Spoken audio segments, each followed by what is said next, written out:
Igwe àti square lélẹ̀ o. Bẹ́ẹ̀ ni o.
Welcome the 16th Lady Federal Republic of Nigeria, Her Excellency, Senator Mrs. Olúwẹ̀mí Tinubu,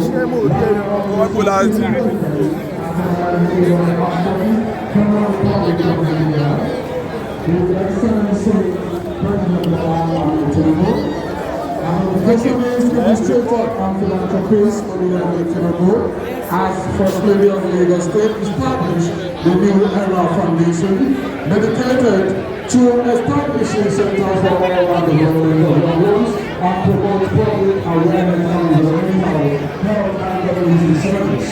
Olúwẹ̀mí Tinubu has created philanthropic acts to alleviate the plight of indigent persons, and very importantly, she has touched the lives of girls and women in her constituency. The recognition of her achievements and contribution to the society of achievements, Senator Olúwẹ̀mí Tinubu has become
We are here. Chawapa.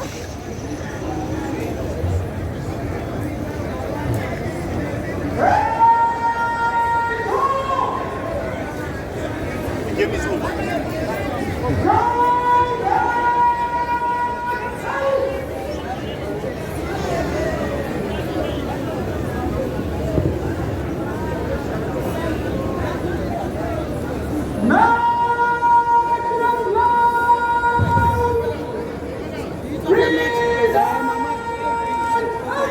Distinguished guests, ladies and gentlemen, please may you arise while officers and rank officials in uniform are to salute as the national flag are being lowered while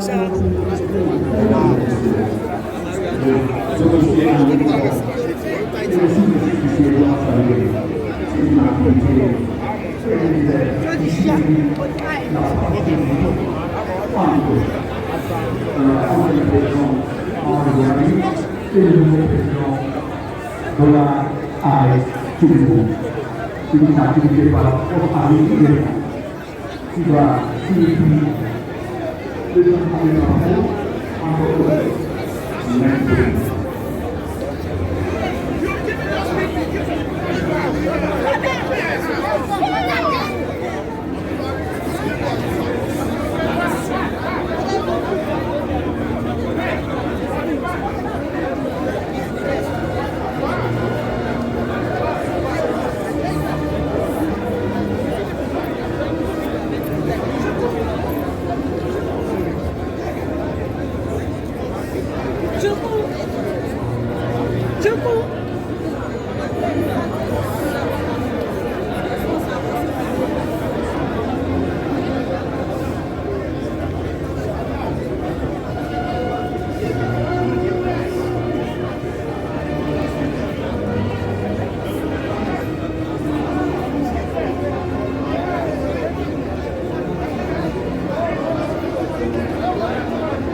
The national and first flag brought by Bola coming to the Nigerian army and moving to the Nigerian border of the Nigerian, signifying the end of the transition in the political area of the Federal Republic of Nigeria. And at the end of the morning of the national defense flight, they will now proceed to fill the flag before handing them over to the President New York Naijiria. They will now proceed to hand over to the after the team will also proceed to hand it over to the chief of the defense staff, General CFR. They will be handing it over to the immediate past president of the United Republic of Nigeria, His Excellency Muhammadu Buhari, signifying the name of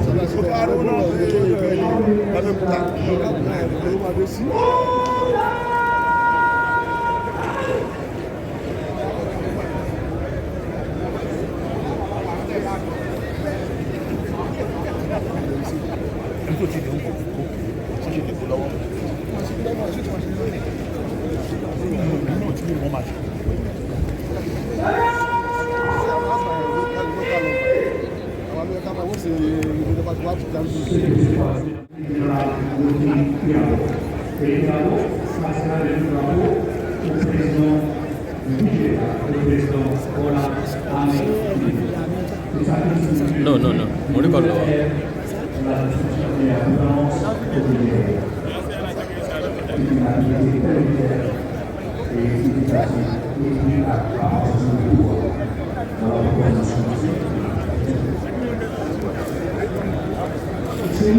Ladies and gentlemen, what you are witnessing at the moment is the filming of the national defense flag. The people of the Patriotic Nigerian Army, which is one of the team of the model of the Nigerian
Eagle Square ni.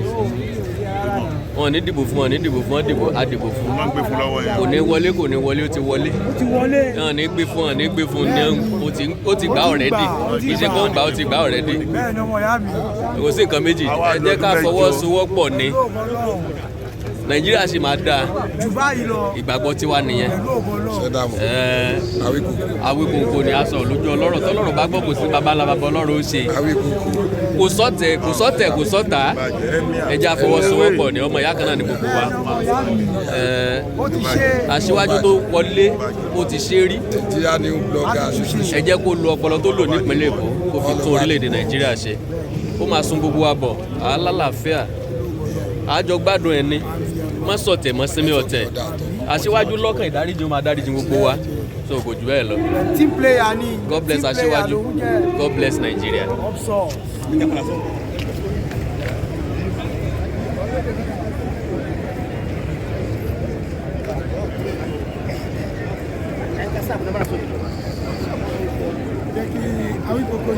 Baba o. Yes sir. Yes. Ìdè yẹ. Kò sí wàhálà máa yà wá gbà.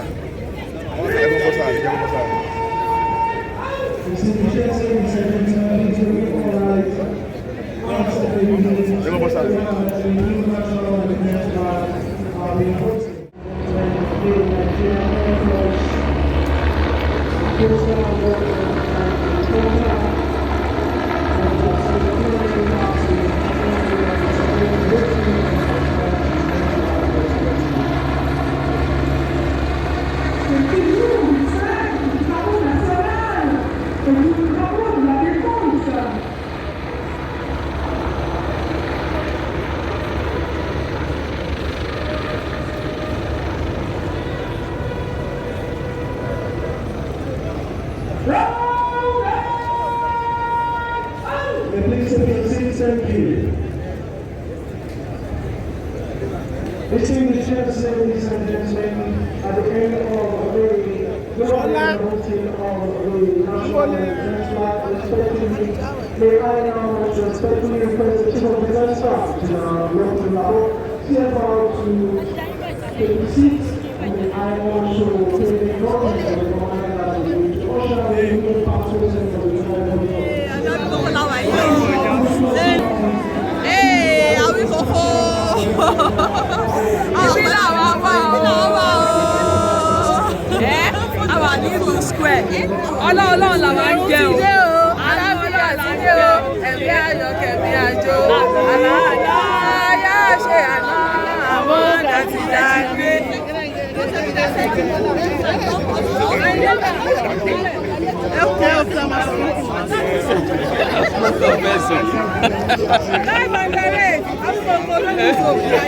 Help me.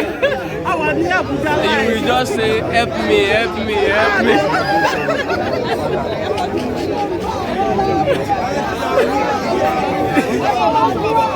Eagle Square aláwọ̀ àjàre. Máànù yìí.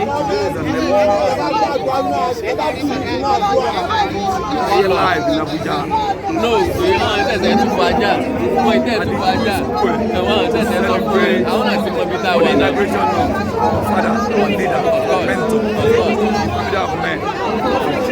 A man who has transformed a lot of people.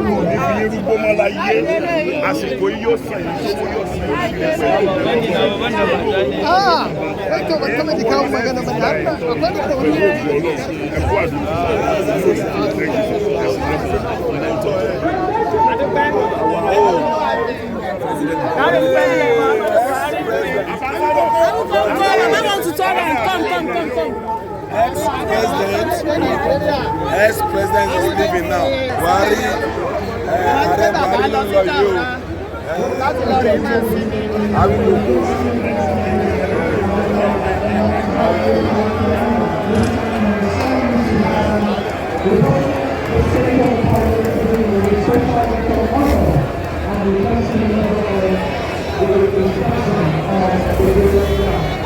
Ajagun fẹ̀yìntì Muhammadu Buhari ni wọ́n lọ.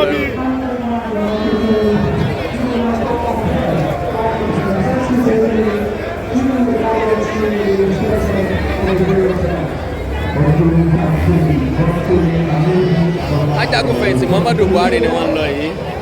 Nǹkan tá à ń sọ nìyẹn ni pé sáàlá ni ọmọ ẹ̀dá ò ní gbà. Wọ́n ti di former president lénìí by God grace. Kò ságbára kan, kò sóògùn kankan. Ipò àti àṣẹ tó wà lọ́wọ́ rẹ̀ ni kú at any point of time, at any moment tó bá ti wà nípò àṣẹ lo ipò náà dáadáa. Lo àsìkò ẹ̀ dáadáa. That is the president. Buhari, the former president. Buhari àti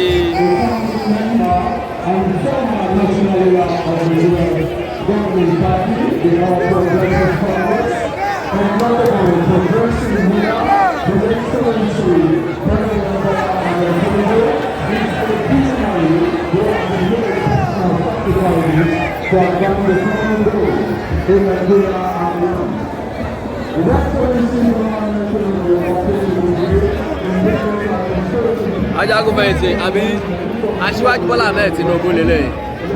This is the Jagaban of the Bogu. Lábẹ́ ẹni tó dùn wá tẹ́ tí ò dùn mọ́, Asiwaju Bola Ahmed Tinubu ni.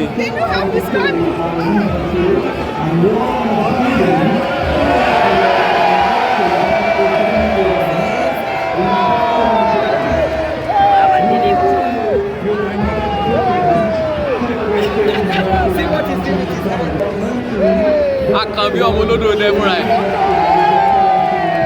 Asiwaju Bola Ahmed Tinubu. Asiwaju Bola Ahmed Tinubu.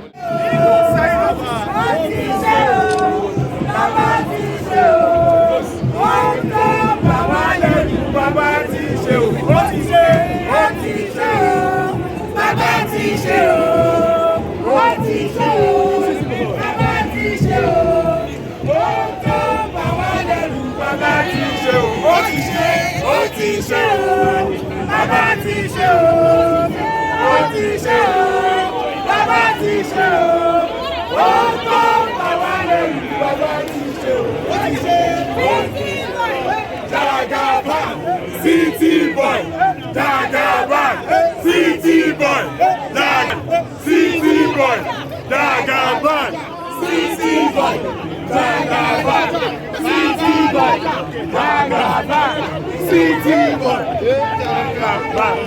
Mesdames et messieurs, ce que nous voyons maintenant actuellement, c'est le monde de la force armée du Nigeria. Avec le commandant des parades, on avance, les escorts de drapeau, les réfugiés, ils marchent vers les villages de salutation afin de montrer et justifier la loyauté de la force armée nigériane au président son Excellence Bola Ahmed Tinubu. Ils marchent majestueusement, calmement, avec la dignité, le courage, la fierté, qui sont les qualités de l'armée dans le monde.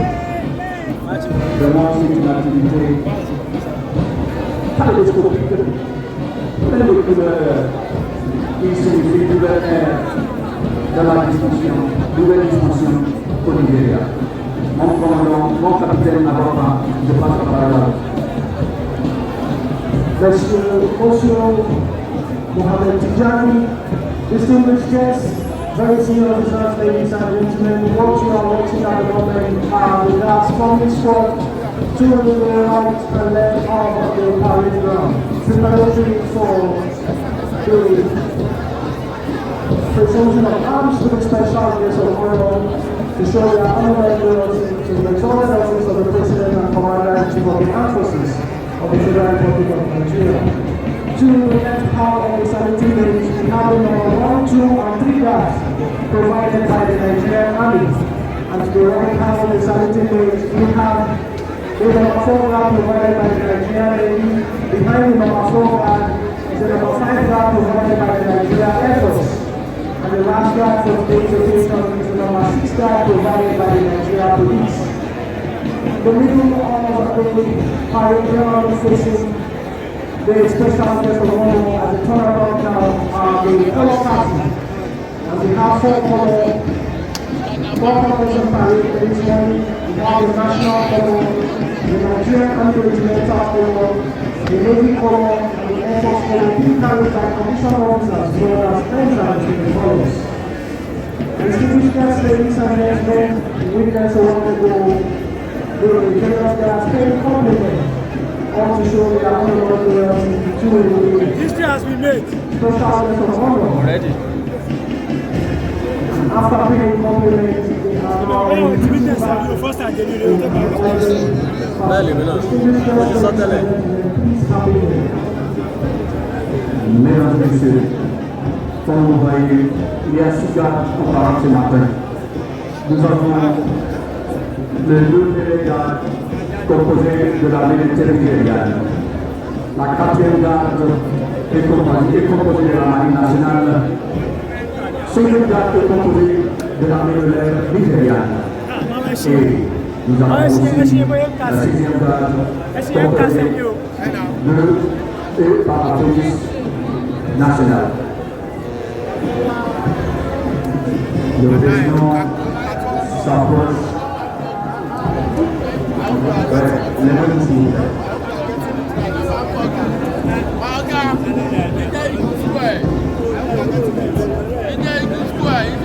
It's a new job, the new Naijiria. Jagaba Bola said Tuntun for everybody.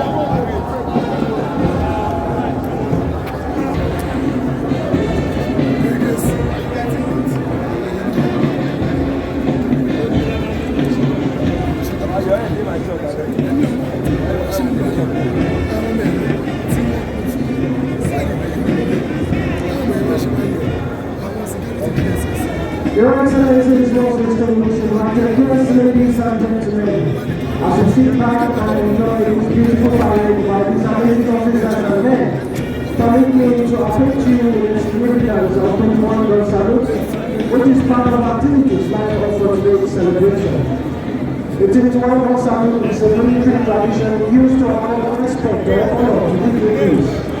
Generally, saluting is done using hand, sword, colors, small amounts of carriage of artillery gun.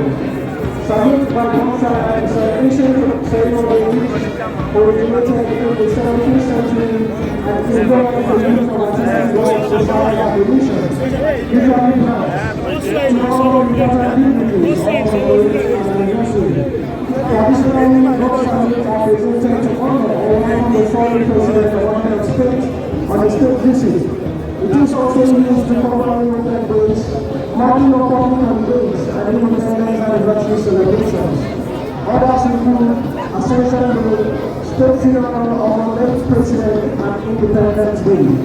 In Nigeria, gun salute is provided during all Independence Day celebrations, inauguration parades, Independence Anniversary, and in honor of visiting presidents. Today, we are seeing the flag of the gun salute to signify quick respect and unflinching loyalty that the Nigerian Armed Forces and the Nigerian Police have for the exalted office and the President of His Excellency, the President of the Commander-in-Chief of the Armed Forces, Federal Republic of Nigeria. On that note, that I request our distinguished guests not to hurry.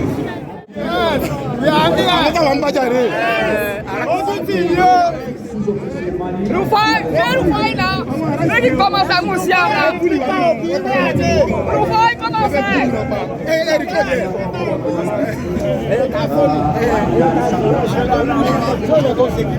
So, Emma, No. Àwọn camera. the president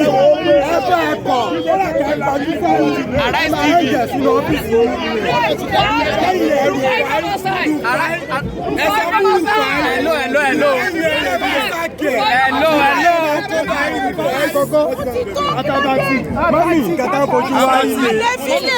Deputy governor sí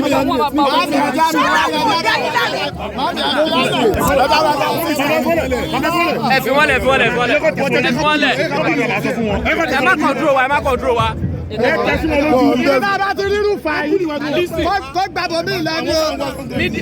Media station tó wà professional láyé Arise TV ni and ọmọ tó wà professional nínú wọn Fáyọ̀ Òsénì ọmọ yẹn wà professional rárá. Skanky can't beat them, he's going there. Ó bàjẹ́ ọmọ òbí Asleep TV. Ó yẹ wáyà fíjọ pẹ̀lú Asleep TV. Ọkẹ́ wọn Arise mọ́ sí kò yẹ kán lè wá sí gúúsù alẹ́ lè. NSC kò yẹ kán wá lè ní kò yẹ kí Arise TV wá lè ní. Unprofessional. Media TV wọn unprofessional. Àwọn presenter wọn too biased. Àti Rufai Òsénì àti Ruben Abati àti Rufai Òsénì. They are very unprofessional. Deputy governorship candidate 2019 Lagos State. Ruben Abati. Yes, he's one of their journalists. Asleep TV. The most biased. Yes. Ruben Abati. Kilo lè kílẹ̀ wá kílẹ̀ kílẹ̀ wá. Ẹ̀dá kílẹ̀ wá. Ojú wa tì yín àbí ó tì yín báyìí. Sẹ́ẹ̀ ni kí ìsẹ́yìn wa báyìí. Otherwise, a week lásán láti ó ti tó fún wa láti withdraw license yìí. Tọ́ba ẹ̀yẹ́ tó sọ̀rọ̀ kàtàkàtà tẹ́ máa ń sọ yẹn. Ẹ tún sọ̀rọ̀ kàtàkàtà yẹn. Lára àárọ̀ wọn ló wà máa bá ṣe débì.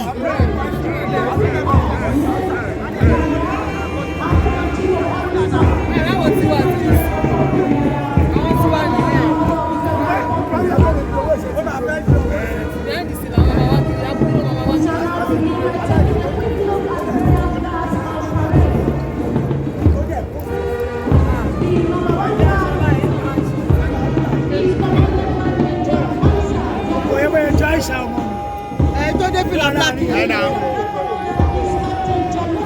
Ó jẹ́ gan.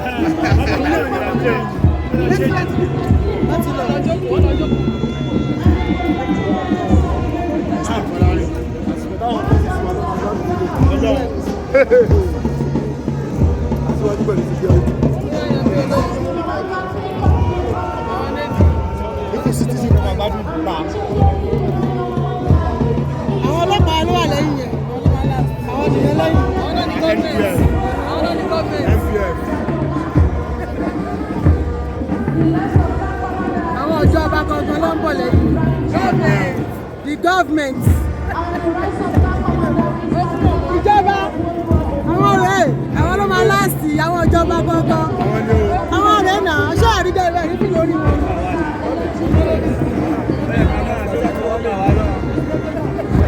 Àwọn ìjọba wa rẹ̀ pàtẹ́wọ́ fún wọn. Ẹ pàtẹ́wọ́ fún àwọn ìjọba wa. Ẹ̀mí wa lè ní dáàbò gbogbo àwọn ọlọ́pàá wa rẹ̀ pàtẹ́wọ́ fún wọn. Ẹ ṣe wọn látẹ̀wọ́ our police. We are proud of you guys. Nigeria police, we love you.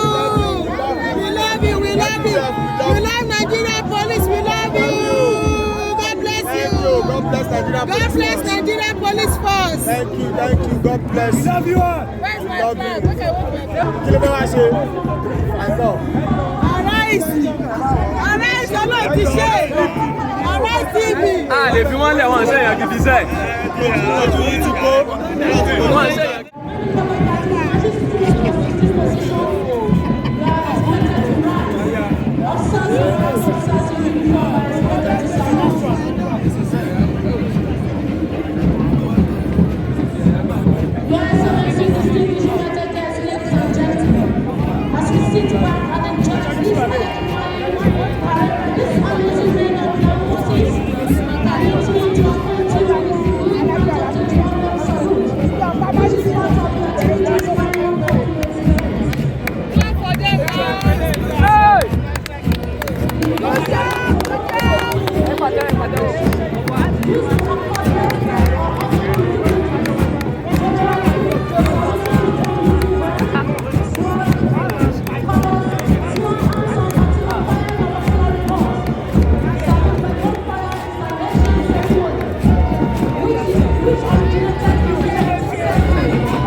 máa bàjẹ́.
No, don't worry.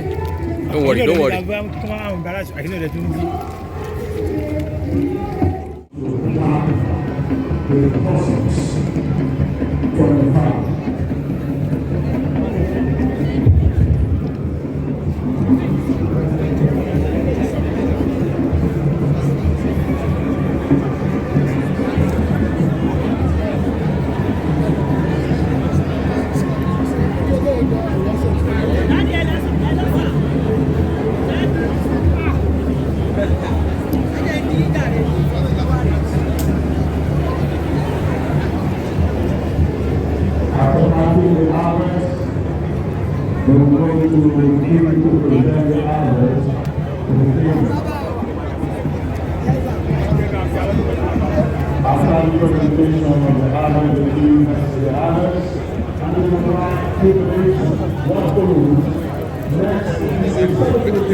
So many things.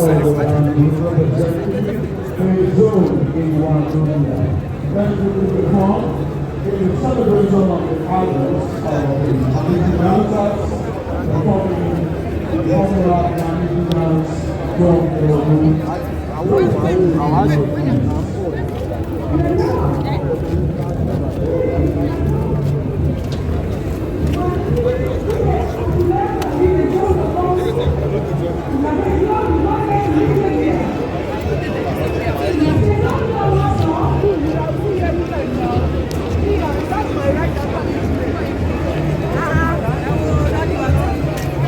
Excellencies, most distinguished invited guests, very senior officers, ladies and gentlemen, as we sit back to enjoy this beautiful performance, permit me to acquaint you with the national cultural tribute of Nigeria.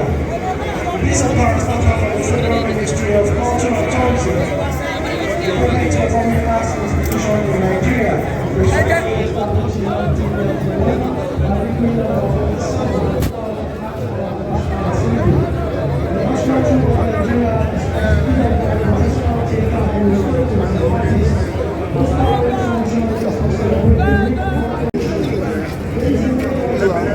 Go back, can you go back?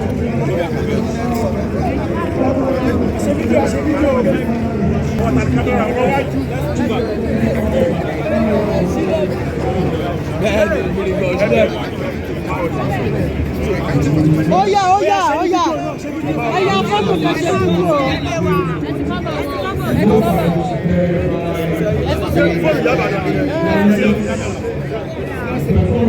Ó yá náà ṣó orí kámẹ́rà ẹ̀ ni.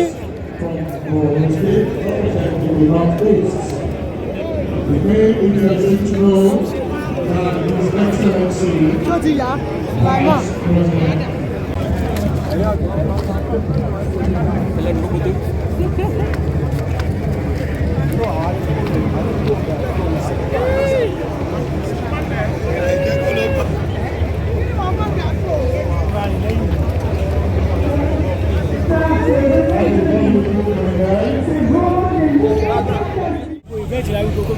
Pátápátá.